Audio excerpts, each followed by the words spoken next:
Itulah sebabnya saya tinggalkan ajaran gombal gambul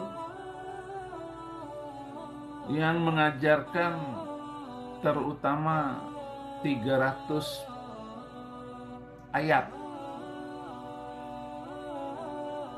penuh dengan kebencian dan penuh dengan ancaman dan malapetaka.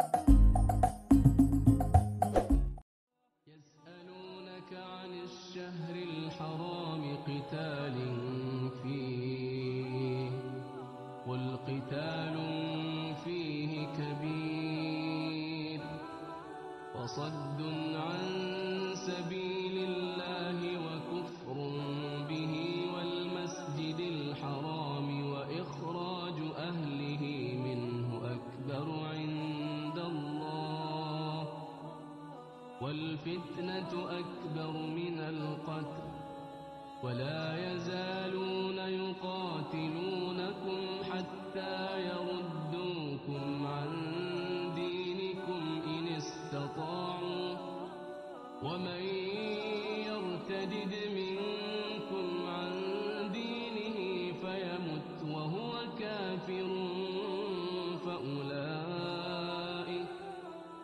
فأولئك حبطت أعمالهم في الدنيا والآخرة وأولئك أصحاب النار هم فيها خالدون.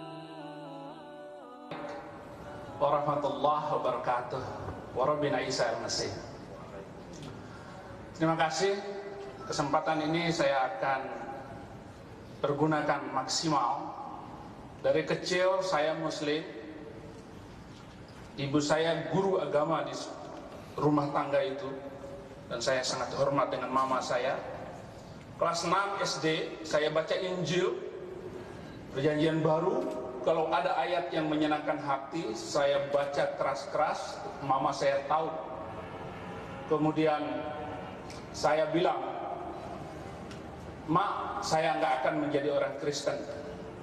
Nanti kamu masuk Kristen, catat Mak, saya akan menjadi pembela Islam paling berani." Kelas 6 tamat, SMP tamat, penasaran di mana sekolah yang mengajarkan Injil.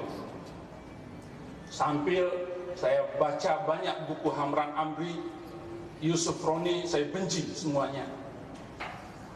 SMA Muhammadiyah di Bima, dapat beasiswa dari pimpinan pusat Muhammadiyah. Kuliah di Solo, ambil jurusan perbandingan agama. Semua agama saya pelajari. Yahudi, Kristen, Islam saya pelajari. Hindu, Buddha saya pelajari. Kuliah itu saya pakai kesempatan saya. Saya dakwah ke Klaten, Wonogiri. Tidak kurang 15 orang Kristen masuk Islam. Dalam Al-Maidah ayat 47, "Waliyahkum ahlal injil bima anzalallahu fi. Wa man lam yahkum bima anzalallahu fa ulaika humul fasiqun."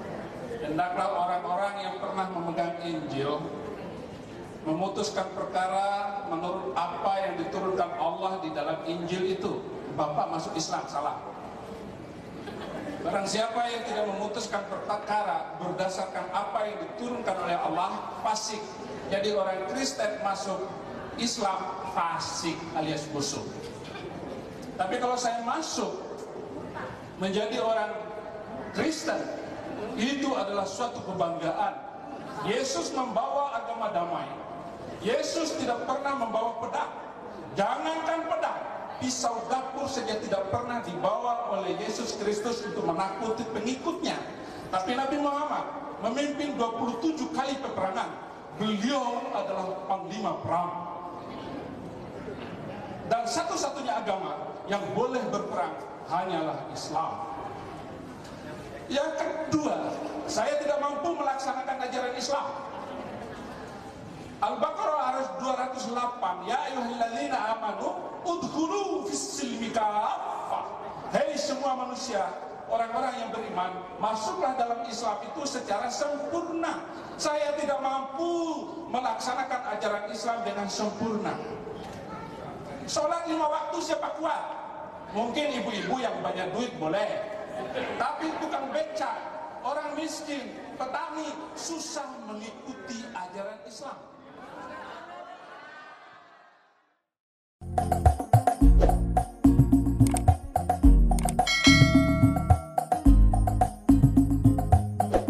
Assalamualaikum warahmatullahi wabarakatuh. Perkenalkan, nama saya Saddam Hussein, putra kedua dari Bapak Saifuddin Ibrahim. Assalamualaikum warahmatullahi wabarakatuh. Nama saya Muhammad Kadafi, anak bungsu dari bapak saya Saifuddin Ibrahim.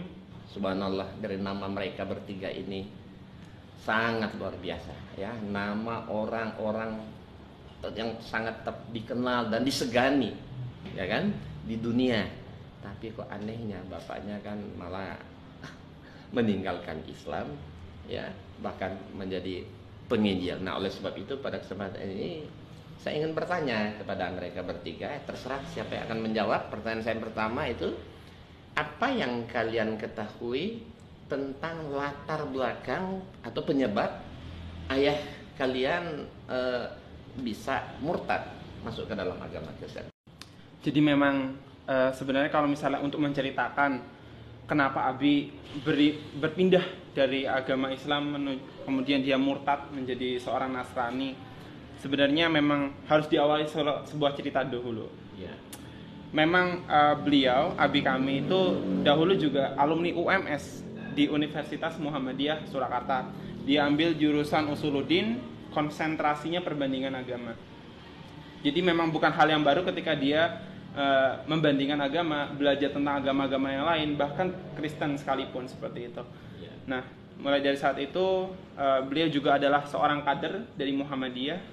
Kemudian dia ditempatkan ya berdakwah kemana-mana, Bogor, kemudian Depok juga salah satu, Jepara, dan akhirnya ke Jepara. Kemudian menikah sama Umi gitu. Di sana bertemu dengan Umi, ya kemudian Abi pindah ke sana kemari mengajar ya. Kemudian berhentilah kepada suatu tempat. Ini di Indramayu. Indramayu ini ada sebuah pesantren yang sangat besar sekali, Ustaz. Nama pesantrennya itu Mahat Al-Zaitun. Mahat Al-Zaitun di sana itu luar biasa sekali. Ya, pesantren yang megah gitu. Terbesar di Asia. Se-Asia Tenggara, bahkan masjidnya sampai terkenal di mana-mana, Masjid Rahmatan lil Alamin. Tapi bukan itu konsentrasinya adalah Abi memegang peran penting di sana. Abi itu adalah kepala humas di sana, juga kepala editorial majalah di sana, seorang penulis. Kemudian Abi juga selain itu juga mengajar sebagai dosen agama Islam, mengajar Al-Quran hadis, mengajar akidah Islam, dan juga mengajar bahasa Arab di sana. Jadi memang beliau memiliki latar belakang seperti itu. Setelah itu, ketika itu tahun 2006 gitu, Abi memang di Al-Zaitun kami sangat percaya diri gitu. Kami sangat percaya diri bahwasanya ini adalah langkah hidup yang baik gitu. Karena di Al-Zaitun alhamdulillah tempat yang luar biasa. Apa saja yang kita ingin cari, insya Allah Al-Zaitun bisa membackup gitu loh. Namun Abi tahun 2006 beliau sempat ada permasalahan gitu kan. Permasalahan dan permasalahan itu mengerucut kepada kepemurtadannya Abi. Abi murtad ketika saat itu tahun 2006. Dan tapi dari keluarga kami, baik Umi, saya sendiri, Bang Fikri, Kak Davi, nggak ada yang mengetahui, belum ada yang mengetahui. Abi mungkin pemirsa sekalian bisa tahu gitu dari apa, dari kesaksian Abi gitu kan. Tapi yang memang melatar belakangnya Abi itu adalah ketika Abi itu down gitu kan, merasakan mungkin ada kekecewaan terhadap lembaga ini, institusi ini, Al-Zaitun itu sendiri gitu kan. Sehingga Abi yang dulu itu pernah cerita langsung kepada saya, mengeluh kesahkan kekecewaannya itu. Dan akhirnya, tapi lambat laun saya adalah orang yang pertama di keluarga mengetahui Abi itu masuk Kristen. orang yang pertama. Dan ketika itu saya diajak oleh Abi bilang pulang kampung gitu kan. Pulang kampung kita ke NTB. Abi memang asli dari NTB Bima. Di sana kita rekreasi dan lain-lain gitu kan. Tapi memang hal yang janggal adalah ketika kita berjalan ke sana kemari, kita sempat transit di beberapa tempat. Ada di Jakarta, ada juga di Surabaya gitu kan. Dan ketika transit, kita selalu mengunjungi, saya sama Abi berdua saja. Ini mengunjungi tempat teman-temannya Abi gitu. Tapi ketika bermain ke sana, yang saya temui gitu kan, adalah teman-teman Abi itu non muslim semua gitu loh. Dari pertama kali ketemu, mohon maaf saya harus sebut tahu namanya, ada pendeta Edi Sabto gitu kan. Pendeta Edi Sabto, kemudian juga ada yang asal dari Surabaya juga itu bapak-bapak di sana gitu kan. Di sana baik orangnya, orang-orang yang baik gitu kan. Tapi memang bagi saya itu wajar gitu kan. Bagi saya itu wajar kalau misalnya Abi itu memang bermuamalah sama mereka, it's okay gitu kan, biasa gitu. Tapi ketika balik gitu, kita transit lagi ke Surabaya, dan lagi-lagi yang saya temui itu adalah Abi ini bertemannya juga sama-sama orang-orang Kristen gitu. Saya nggak pernah menemui Abi ketemu dengan orang Muslim kecuali waktu di Mibanya seperti itu. Dan akhirnya pertama kali saya mengetahui ketika balik dari Bima ya, dari Lombok kemudian kita ke Surabaya. Kemudian di Surabaya ketemu teman Abi ya, dan ketika di temannya Abi saya diajaklah di suatu tempat itu. Ini rumah temannya Abi. Dan di sana saya diajak main keluar gitu oleh anaknya yang punya rumah, anaknya temannya Abi itu. Saya dibawa keluar sana. Tapi di sana gitu, saya merasa bosan dan akhirnya saya masuk ke rumah. Abi lagi berbincang di sana. Saya kira masih berbincang. Ketika saya masuk ke rumah, ada sesuatu yang mengagetkan saya dan akhirnya air mata saya langsung terkucur di situ. Yaitu Abi bilang, Abi itu sedang berdoa sama teman-teman. Memang kemarin Abi bilang sempat nginstrusin saya waktu itu saya kelas 6 SD bahwasanya Abi ini memang nanti kalau misalnya ada teman-teman Abi yang Kristen berdoa ya ikut-ikut aja doa, tundukin kepala seperti itu. Tapi yang begitu kagetin ketika mendengar doa-doanya Abi, doa-doanya temannya Abi ke Abi ya adalah untuk menyelamatkan Abi gitu loh dari kesesatan gitu loh, yaitu adalah menerima Yesus Kristus seperti itu. Jujur, Sadam sangat terpukul di situ. Sadam nangis di rumah itu, kemudian sampai akhirnya dibawa ke rumahnya ini dan akhirnya sampai ke perjalanan ke Jakarta pun masih nangis, gak bisa nahan gitu kan. Saya berontak dengan Abi, Abi kenapa seperti ini dan yang bla bla bla bla gitu. Abi pada awalnya bilang bahwasanya ya menerima Yesus itu adalah karena Abi berkeyakinan gitu loh, punya paradigma bahwasanya agama yang menyelamatkan dunia dan akhirat tidak lain dan tidak bukan menerima Yesus sebagai juru selamat seperti itu. Ya, baiklah, tadi kita telah mendengar jawaban dari anaknya yang kedua, Saddam Hussein, tentang perpindahan abinya ke dalam agama Kristen, yang dimana ujungnya katanya jalan keselamatan itu harus melalui Yesus. Nah, dari situ saya melihat bahwa sesungguhnya pemahaman abinya saat itu memang masih sangat lemah sekali tentang Bible ya. Karena pada dasarnya Yesus itu betul dia juru selamat, tapi beliau itu juru selamat hanya untuk kaumnya, itu Bani Israel. Setuju. Ya, dan itu tertulis dalam Quran, wa yu'allimul kitaba wal hikmata wal taurata wal injil wa rasulan ila Bani Israel. Jadi Nabi Isa hanya rasul untuk Bani Israel. Dan di dalam Bible mungkin Abi sendiri nggak baca. Di dalam Bible itu ada pengakuan Yesus, aku diutus hanya kepada domba-domba yang sesat dari umat Israel atau Bani Israel. Terus dalam Injil Matius pasal 15 ayat 24. Juga di dalam Kisah Rasul pasal 13 ayat 23 ada ayat bunyinya begini, dan dari keturunannya lah sesuai yang telah dijanjikannya, ya Allah telah membangkitkan juru selamat bagi orang Israel, yaitu Yesus. Jadi Yesus betul juru selamat.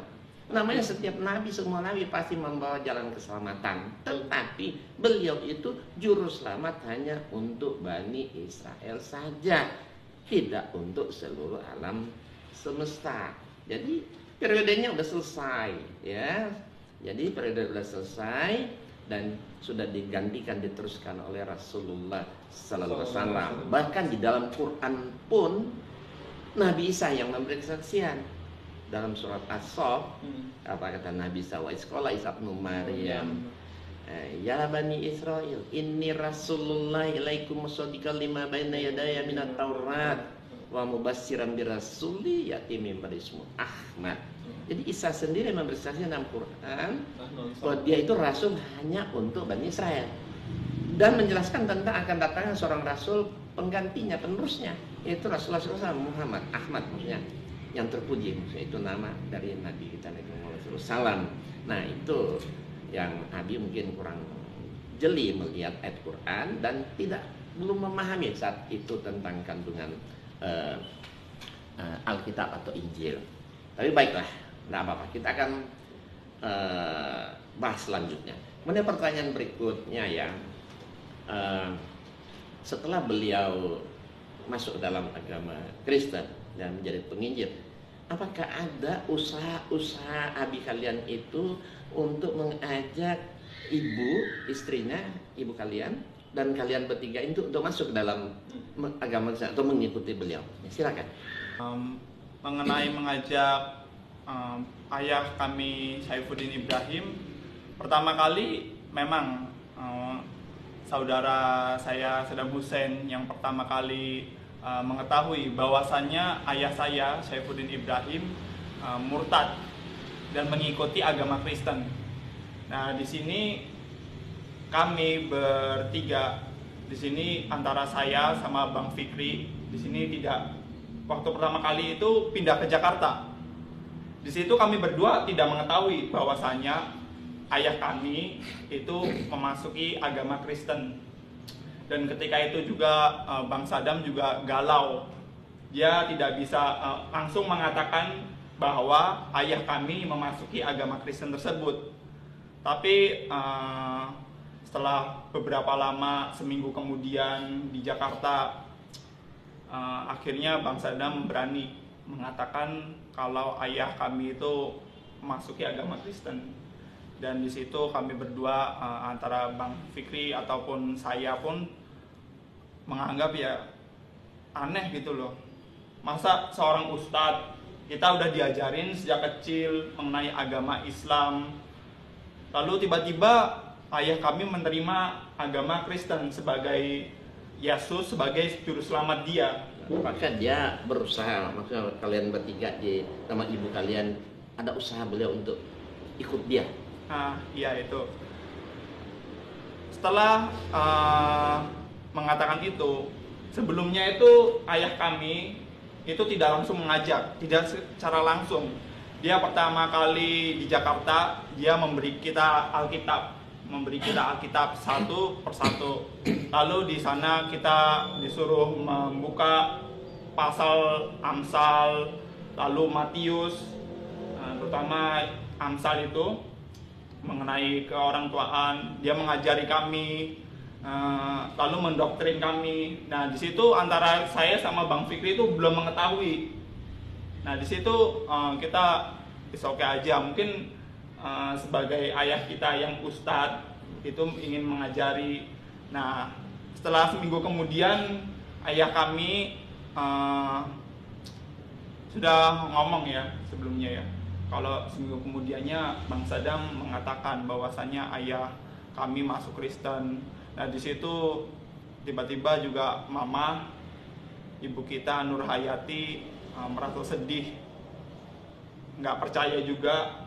Bukan hanya ibu kami, tentu saja saya dan Bang Fikri, Bang Saddam juga sedih ketika tahu papa menerima. Lalu di situ papa itu mulai semakin keras mengajari kita, karena dia tahu cepat atau lambat mama, ibu kita Nur Hayati pasti akan berusaha menghindar dari ayah. Di situ kami pun kabur dari Jakarta ke Jepara. Tapi memang sampai detik ini kami belum pernah merasakan dibaptis dan yang lain-lain. Namun Umi sempat dibaptis juga gitu kan. Dibaptis. Tapi masya Allah, sumpah demi Allah gitu kan, Umi dalam hatinya itu hanyalah keterpaksaan gitu loh. Jadi untuk menyelamatkan kami bertiga gitu loh dari dari supaya nggak dimurtadkan juga, Umi kemarin juga terpaksa dimurtadkan, dibaptis. Namun insya Allah karena memang tidak sesuai dengan hati Umi, jadi ini Umi insya Allah nggak murtad seperti itu. Katanya Umi kalian sudah meninggal ya? Iya benar Ustaz. Berarti meninggal masih dalam keadaan Muslim ya? Alhamdulillah, kami bertiga saksinya. Kemudian masalah teroris itu juga merupakan salah satu penyebab, kata beliau. Mana ada kata agama lain yang mengajarkan boleh membunuh sesama manusia, itu hanya Islam yang membolehkan. Beliau angkat ayat ini dan itu. Dan saya jadi Islam Kristen itu amrozi bom Bali, iman saya goncang. Ada satu agama yang membolehkan manusia membunuh manusia lain karena perbedaan keyakinan. Dari seluruh agama yang ada di muka bumi ini, hanya satu agama yang mengizinkan boleh membunuh manusia lain karena perbedaan keyakinan, yaitu Islam. Waqtuluhum haitsu saqiftumuhum. Al-Baqarah 191. Bunuhlah mereka di mana saja kamu jumpai mereka.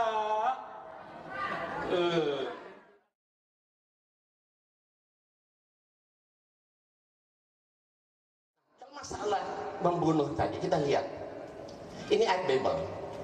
Siapa yang menyuruh menumpas? Tumpaslah, jangan ada belas kasihan, bunuh semuanya. Laki-laki, perempuan, harta anak kecil menyusul, disuruh bunuh sama Allah. Inilah saya bilang ajaran teroris. Sadis, bengis, biadab, teroris itu semua tertulis di Bible, bukan di Quran. Saya heran. Surat Muhammad ayat 4. Beliau menunjukkan surat Muhammad 4. Tolong dibaca Pak Ustadz dengan Pak Pendeta, hati-hati. Itu ada di kurung. Ya, apabila kamu bertemu dengan orang kafir di medan perang, itu dibuang. Maka pancunglah batang leher mereka. Jadi boleh kita membunuh, tetapi terhadap orang kafir, dan itu pun di medan perang. Bukan asal orang ketemu orang Kristen bunuh. Kalau ketemu orang Kristen bunuh, masih kita ada bunuh mereka semua kan? Enggak. Ayat itu coba baca dalam kurung di medan perang. Tapi kalau tadi ini apa? Bunuh semuanya, tumpas semuanya, jangan ada belas kasihan. Bunuhlah semuanya, anak-anak maupun perempuan, ya. Bahkan anak menyusul, lembu, semua binatang juga harus ditumpas, dibunuh tanpa belas kasih. Ya, baiklah, barangkali ini pertanyaan terakhir ya. Apa yang kalian harapkan atau ada himbauan barangkali ya terhadap abi atau ayah kalian? Silakan.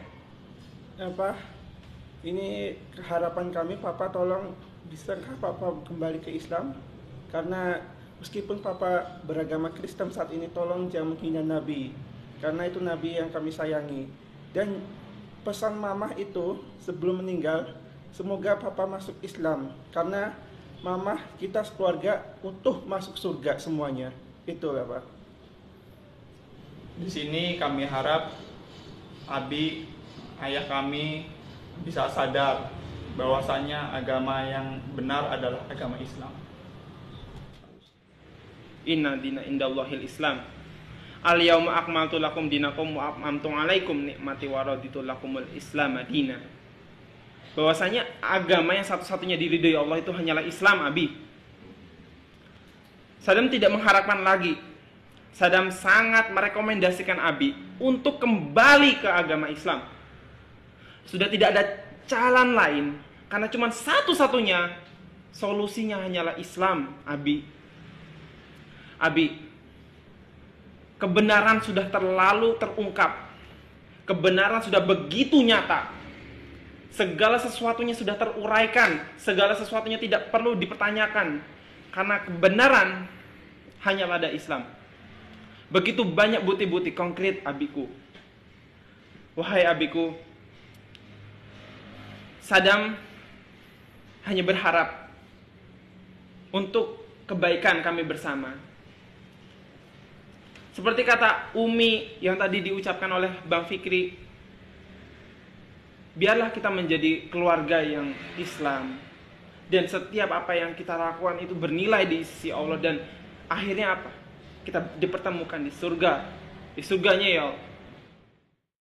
Ya, hadirin, demikianlah pertemuan kita. Tapi sebelumnya, apa yang sudah disampaikan oleh anak keduanya Saddam Hussein ini sangat luar biasa. Beliau mengajak, menghimbau ayahnya agar supaya kembali ke Islam, sebagaimana beliau mengangkat kata di surat Ali Imran ayat 19, inna dina indallahi Islam, artinya sesungguhnya agama yang diridhoi insyaallah hanya Islam.